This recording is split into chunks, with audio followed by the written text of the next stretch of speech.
نشرة إنذارية: الثلج والبرد القاصح راجعين نهار الأربعاء.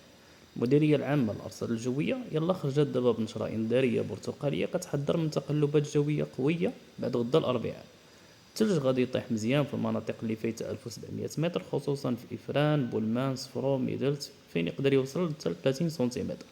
وحتى نسخ نفرة، أزيلال، بني ملاش، فشاون والحسيمة معنيين يعني بهاد التساقطات. وزيدها ريح قوية بزاف غتوصل ل 85 كيلومتر في الساعة في الجهة الشرقية، وبالضبط في جرادة، في كيك، الناظور، الدريوش. وهادشي غيبدا من نهار الأربعاء إن شاء الله. فاللي شاد الطريق يرد البال ولبسو مزيان والله يرحمنا، والسلام عليكم.